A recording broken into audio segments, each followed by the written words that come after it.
Halo, selamat siang Sobat NC. Assalamualaikum warahmatullahi wabarakatuh. Hari ini saya balik ke Samarinda ya, setelah kemarin pulang kampung mengunjungi keluarga ya kan. Ya alhamdulillah sudah melepas rasa rindu ya. Jadi bisa semangat lagi. Terus yang pertama saya lakukan di tempat kos saya adalah membuat konten yang positif untuk kalian ya. Saya kembali bersemangat untuk memotivasi Sobat NC agar segera bisa keluar dari lingkaran GERD dan anxiety ya.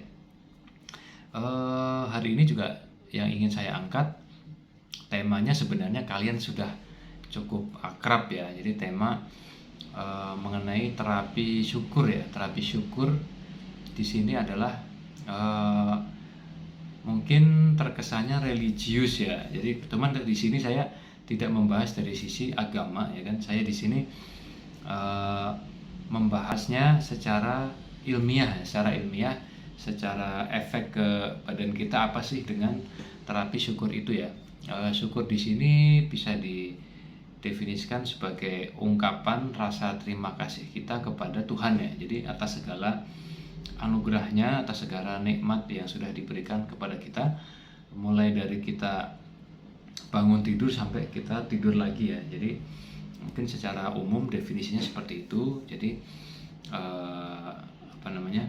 syukur di sini saya ingin melihatnya sebagai suatu ekspresi jiwa ya.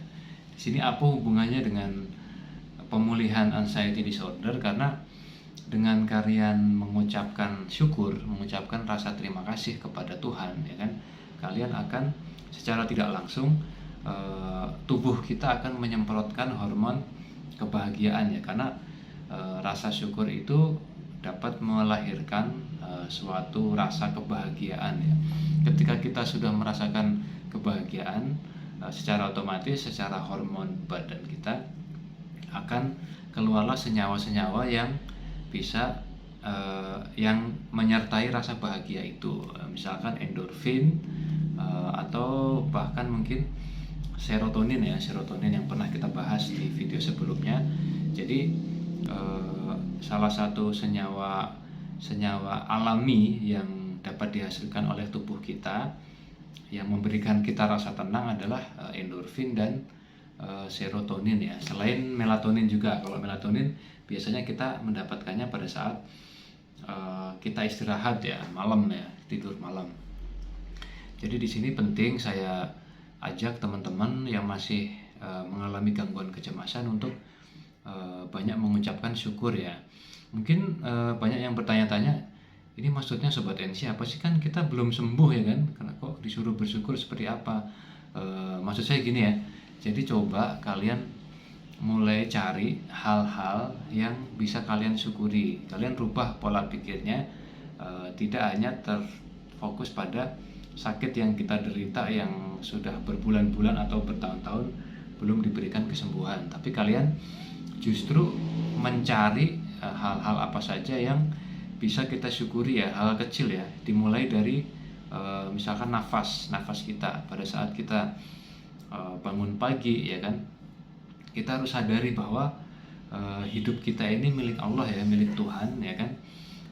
Kita lahir, terus nanti kita mendapatkan rezeki, terus mendapatkan jodoh, sampai dengan ajal kita adalah kita yakinkan bahwa semuanya milik Allah ya, semuanya milik Tuhan ya kan. Jadi kita harus sadari itu. Jadi ketika kita bangun tidur, kita sudah menyadari bahwa kita masih bisa bernafas ya, kita ucapkan rasa syukur. Terima kasih ya Allah, hari ini aku masih bangun ya kan, masih bisa bernafas ya kan. Soalnya banyak sekali teman-teman yang di berbagai ini ya kasus ya, nggak jarang juga ada yang orang setelah tidurnya tidak bangun lagi juga banyak ya. Jadi ketika kita bangun pagi ya, kita langsung ucapkan syukur, mensyukuri nafas.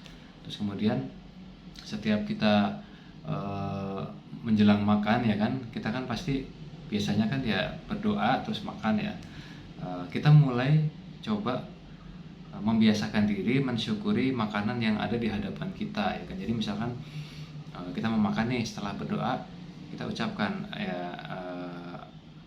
misalkan contoh ya, ini untuk yang teman-teman yang muslim, alhamdulillah hari ini aku masih bisa makan, ya kan. Alhamdulillah hari ini Allah masih memberiku rizki berupa makanan, ya. Untuk teman-teman yang beragama lain silahkan menyesuaikan dengan doa masing-masing. Intinya adalah kita berterima kasih atas makanan yang dihadapkan pada kita, yang ada di depan kita, di meja, ya kan.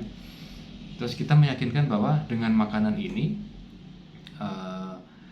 insya Allah makanan ini mengandung banyak sekali gizi, banyak sekali nutrisi yang diperlukan oleh badanku, dan aku yakin setelah aku makan maka aku akan mendapatkan tubuh yang makin sehat, seperti itu ya. Jadi selain berdoa, kita berterima kasih, kita juga mensugesti makanan ini. Jadi kita tidak overthinking dengan takut makanan ini, takut makanan itu, ya kan.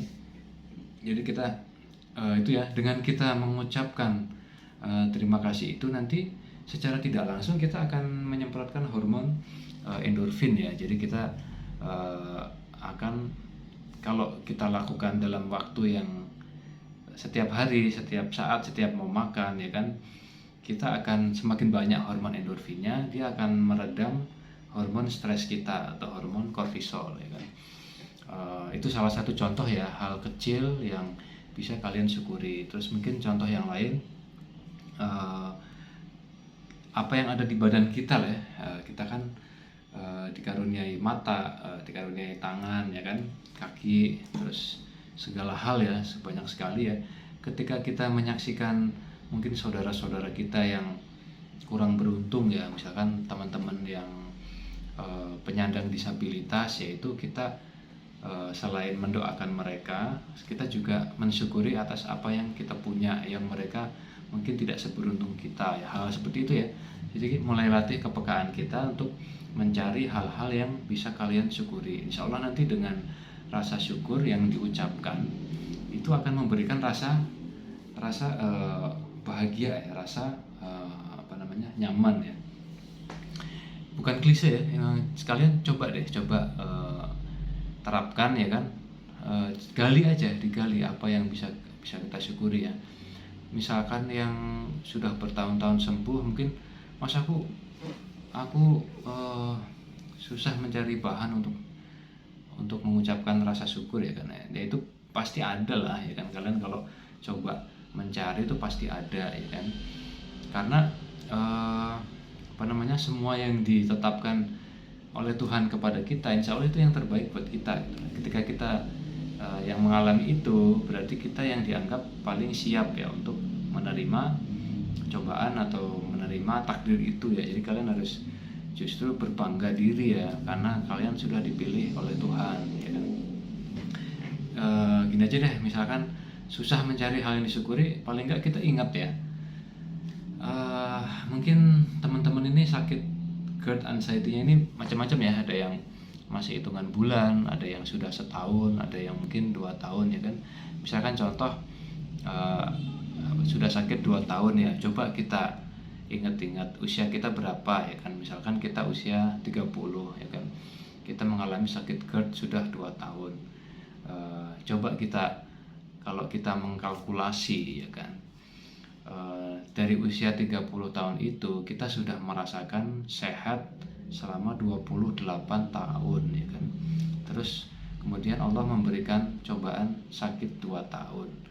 Paling enggak kita coba tanya ke diri kita sendiri, yang 28 tahun itu sudah disyukuri apa belum, ya kan. Nikmat sehat yang dulu pernah kita rasakan itu, nah itu seperti itu ya. Itu masalah sudut pandang, ya. Jadi oh iya, aku dulu waktu aku sehat sebelum kena GERD ini, mungkin aku kurang mensyukuri atas nikmat kesehatan itu sendiri, ya kan. Seperti itu ya, kalian pasti akan ketemu kok ketika kalian mulai peka, ya. Nanti kedepannya meskipun perlahan semakin membaik, semakin sembuh, tetap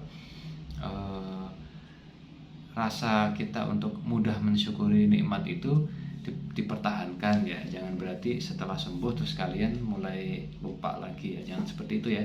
Tetap kita upayakan dihasilkan kita menjadi seorang hamba yang mudah untuk berterima kasih kepada Tuhan, hamba yang mudah mensyukuri hal-hal kecil. Insya Allah dengan kita mensyukuri apa yang dianugerahkan kepada kita, nikmat itu akan ditambah oleh Yang Maha Kuasa ya. Jadi ini jangan dilihat dari sisi Sobat NC sok religius, enggak ya. Ini secara ilmiah rasa syukur itu bagus untuk hormon endorfin kalian, hormon kebahagiaan kalian. Karena ketika kalian bisa menemukan kebahagiaan, maka kalian akan bisa meredam kecemasan. Oke, salam sehat selalu.